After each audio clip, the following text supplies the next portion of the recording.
dhuusamareeb oo caasimada maamulka galmudug ayaa maanta gelinkii dambe waxaa soo gaaray Kamaal Daahir Guutaale oo ah musharax u taagan qabashada madaxtinimada maamulka galmudug. Gagiga diyaaradaha ugaas nuur ee magaalada dhuusamareeb ayaa musharax waxa ku soo dhaweeyay dadweyne aad u fara badan. Ugu horeyn gudoomiyaha degmada dhuusamareeb Macallin Nuur Cilmi Cabdulle iyo odayaasha dhaqanka ayaa gacmo furan ku soo dhaweeyay.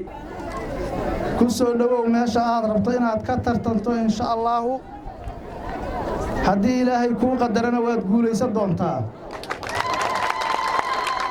haddaad guulaysatana waa ku garab istaagi doonaa. mudane musharax xilku waa dhib badan yahay, raadintiisu waa dhib, haddii la helana waa dhib.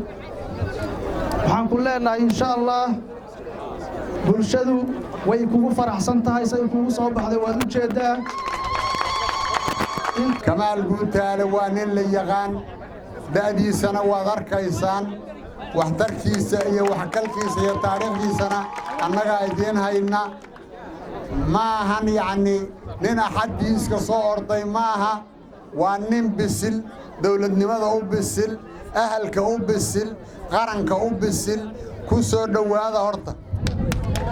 siyaasi Cali Cali oo ka qayb qaadanayay soo dhaweynta musharax madaxweynaha ayaa sheegay inay soo dhaweynayaan isla markaana musharaxiintu siman yihiin.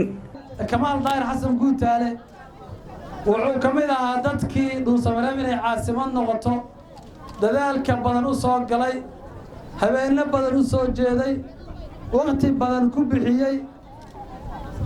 muxuu marka Kamaalow abaalkii dhuusamareeb u gashay iyo dadaalkii aad gashay waxaan rajaynayaa reer dhuusamareebeed inay ka jawaabeen galabta oo ay uga jawaabeen sidaan ballaaran oo milgaha iyo sharafta leh oo ay ku soo dhaweeyeen.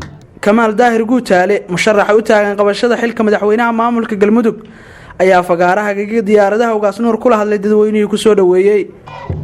walaalayaal aniga haddii la i doorto oo shaqadaas aad qabataan oo la i doorto marka koowaad waxaan rabaa inaan ka shaqeeyo inaan geed u fariisto galmudug, magaalo u fariisto, tuulo u fariisto oon dib u heshiisiinta galmudug maanta intay marayso intii hobyo lagu qabtay inta dhuusamareeb lagu qabtay inaan sii dhammaystiro oo dalkan iyo dadku isma dagaashana ee dad baa isku diray, dad baa kala geeyay. waxaan rabnaa inay intaas kalena anigu aan soo dhammaystiro.